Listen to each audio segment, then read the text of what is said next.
Halo-halo ang nararamdaman ko. Kinakabahan ako, natatakot ako, gusto kong tumakbo pero hawak niya ang kamay ko. Iba't ibang babae, iba't ibang conversations. Secret Files. Secret Files. Your story they never knew existed. Tinuruan niya ako kung paano maging isang mahusay na kabit. Yung puso ko parang sinasaksak sa sobrang sakit. Secret Files. Secret Files. Secret Files. Secret Files.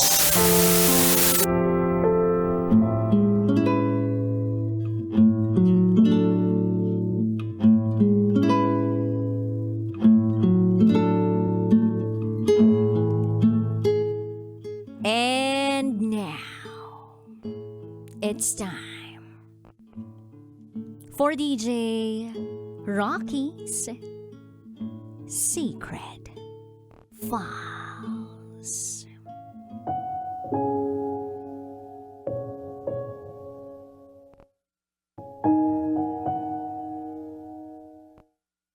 For almost 4 years na nagsama kami, tinanggap ko lahat ng kalokohan, ng sakit na nangyari sa amin. Ng ilang beses ng paulit-ulit, pilit kong tinatanggap pero parang hindi ko na kaya. Parang sumuko na ako.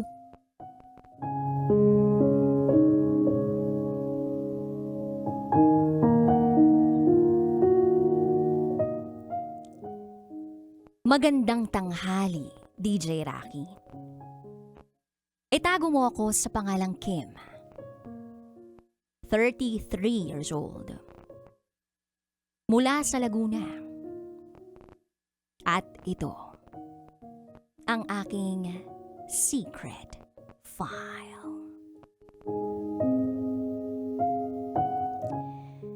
Nagsimula ang relasyon namin ni Babe 4 years ago. Nag-click kami at masaya kami sa piling ng isa't isa. Siya ang first and greatest love ko. Paano ko nasabi? Mag-a-abroad sana na kasi ako para maging OFW. Pero nung sinabi ni Babe na mababaliw siya kapag tuluyan akong umalis, itinigil ko ang plano ko. Ganun ko siya kamahal. Give up ko ang career at mga pangarap ko sa buhay para sa kanya. Okay naman lahat eh. Kaya lang pagtungtong ng second year ng relasyon namin, napansin ko na may kakaiba sa kilos niya. Panay ang cellphone niya at para bang nagtatago pa siya kapag may kinakausap sa cellphone. Hanggang sa sinubukan kong tingnan ang phone niya at nagulat ako sa dami ng mga mensahe at mga picture na nakita ko. May mga taong sumusuporta pa sa kung anumang namamagitan sa kanya at sa mga kachat niya na pumupukaw ng atensyon at damdamin niya. Kaya tinanong ko ang partner ko, "Babe, ano to? Ba't may mga ganito? Umamin ka nga sa akin. May iba ka na ba?" Ang sagot niya ay, "Wala yan, mga asaran lang naman yan sa opisina. Huwag mo na yang isipin." DJ Rocky, dahil mahal ko siya, pinalampas ko. Inisip ko na baka kaya naman niyang tanggihan ang tukso. Pero naulit nang naulit. May mga conversation na naman akong nakikita at sa tuwing tinatanong ko siya, pareho lang ang sagot niya. Wala lang yan. Kahit meron. Hanggang sa isang araw nalaman ko, nabuntis siya. Yes, DJ Rocky, buntis si babe.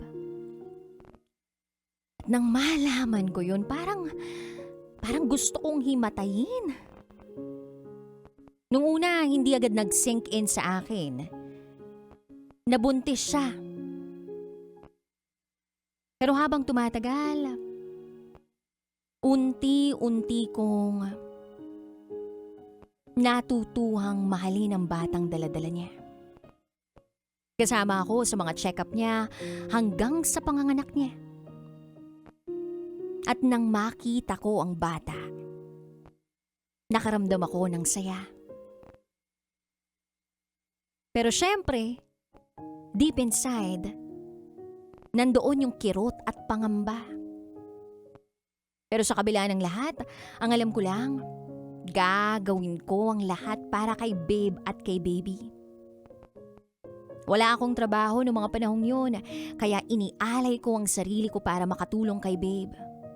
Kung siya ang sumasagot sa gatas at diaper, ako naman ang nagpapaligo sa bata, nagpapainom ng gatas, naghehele at nagpapatulog. DJ Rocky, inaral ko kung paano mag-alaga ng bata. Kahit hindi ko tunay na anak ang bata. Opo, DJ Rocky. Ang bata ay anak niya sa iba. Sa isang lalaki. Dahil nagloko siya at nabuntis. Paano nga naman magkakaanak ang tulad naming parehas na babae? Wala naman ako nung meron yung lalaki. At dahil sa sobrang pagmamahal ko kay babe, nag-usap kami at nagdesisyon kami na itago na lang sa mga pamilya at mga kaibigan namin ang katotohanan. Pinalabas namin na pinlano namin ang pagkakaroon ng baby.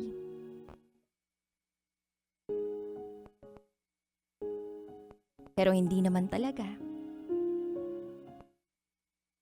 At kahit nagkamali na naman siya, tinanggap ko pa rin. At mabuti na lang, hindi na nagkaroon pa ng ugnayan ng ama ng bata at ng partner ko. Kaya lang, DJ Rocky, hanggang kailan? Hanggang kailan ko siya patuloy na patatawarin at tatanggapin? Ang hirap lang kasi, eto na naman siya oh. Tinanggap ko na nga ang mga pagluloko niya. Tinanggap ko na nga na nagkaanak siya sa iba. Tapos, ngayon, may malalaman na naman ako tungkol sa kanya.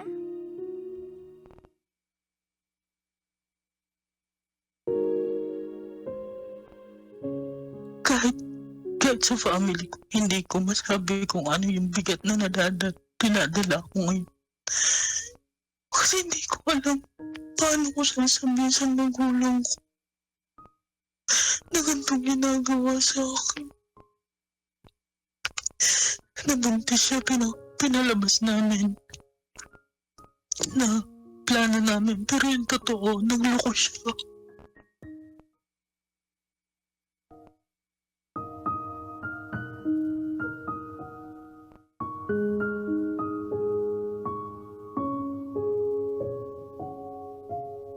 Kaya mo bang tanggapin ang taong paulit-ulit kang pinagmumukhang mangmang? O gamitin natin yung isang mas masakit na word. Pinagmumukha kang tanga.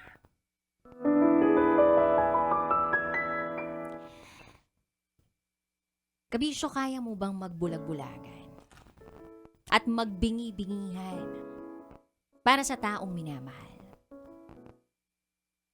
beses mo ba kayang magpatawad? Kagaya ka ba ni Kim? Na sobrang nakakabilib. Dahil sa pagpapatawad at pagtanggap niya sa kanyang partner kahit paulit-ulit na siyang niloloko. At ang matindi, nagkaanak pa sa iba.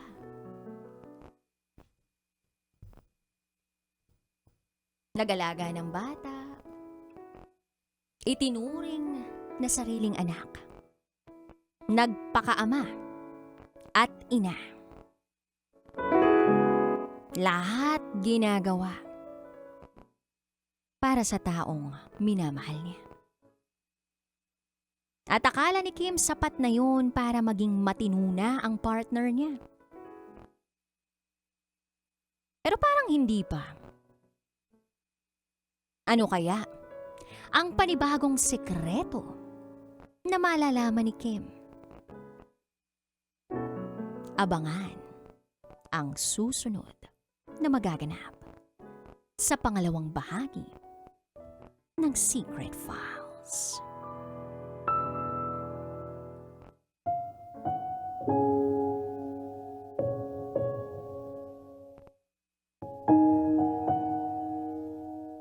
Yung bata na sa akin. Ako nag-aalaga. Minahal ko yung bata. Pero but this time, may bago na naman.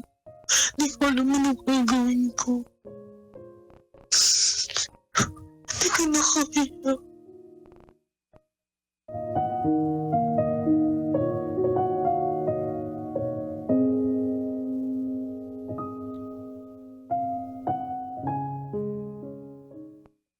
May bago na naman siya.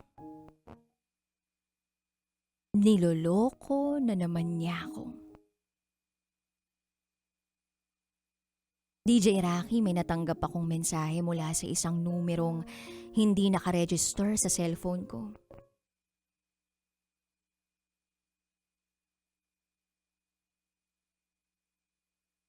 Sinabi sa akin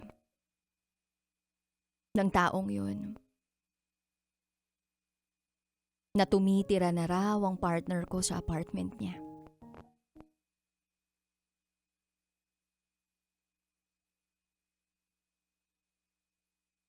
Hindi agad ako naniwala. Kasi gusto ko ng pruweba. Baka may gusto lang manira. Kaya humingi ako ng pruweba. Sabi ko, magpadala ka ng picture sa akin.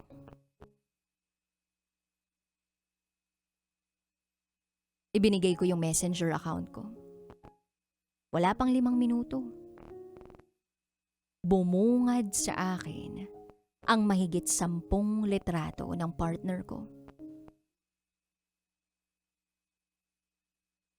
Kasama ang ibang tao. Isang babaeng bisexual. Kagaya ko. Doon ako nanlumo.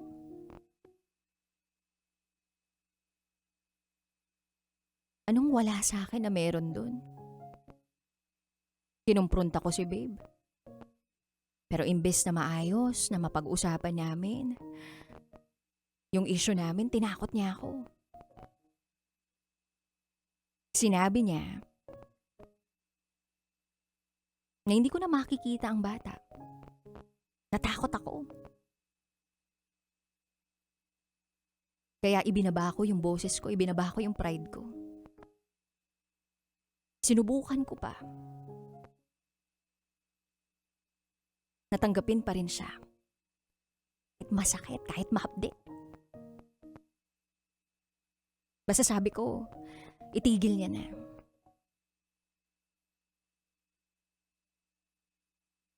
Pero lumipas sa mga araw,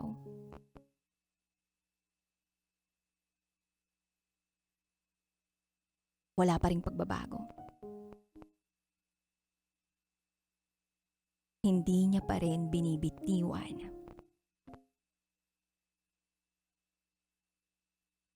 yung taong yun. Ang sakit. Dahil pagkatapos ng lahat ng pag-aalaga ko sa bata, pagkatapos kong magpakaina at magpakamagulang sa anak niya, ito yung ibabalik niya. Naiintindihan ko naman na meron ako mga pagkukulang.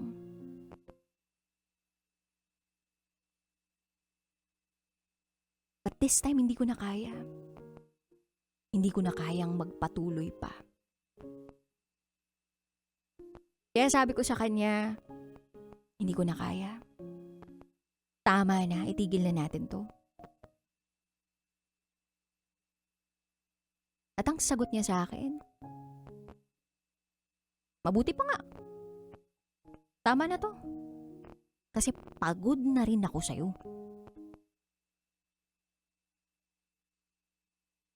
Sabi ko sa kanya, isang beses ka lang napagod sa akin pero ako tiniis ko lahat-lahat.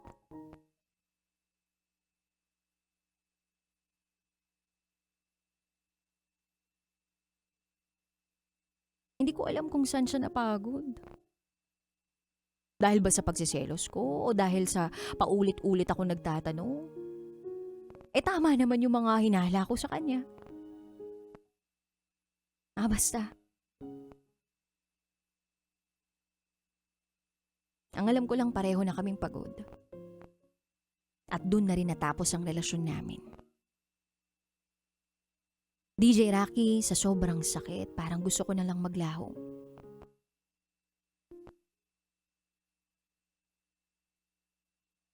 Mahal ko siya. Pero sa puntong to, kailangan ko na talaga siyang bitawan. Ito siguro yung kailangan para pareho na kaming maging masaya. At sana balang araw, masabi ko rin na nakalimutan na kita. At sana hindi na ako bumalik pa sa kanya.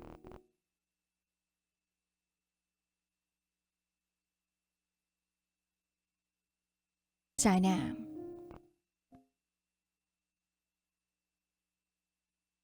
maging ala-ala na lang ang lahat ng meron kami. Wala na siyang babalikan sa akin.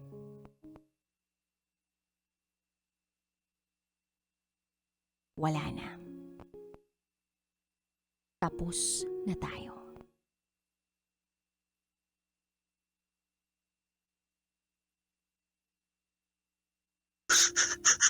Tinapos ko na. Ang sabi niya tama na daw. Kasi pagod na daw siya sa akin. Ang sagot ko sa kanya, isang beses ka lang napagod sa akin. Pero ako tiniis ko lahat-lahat. Di lang siya mawala.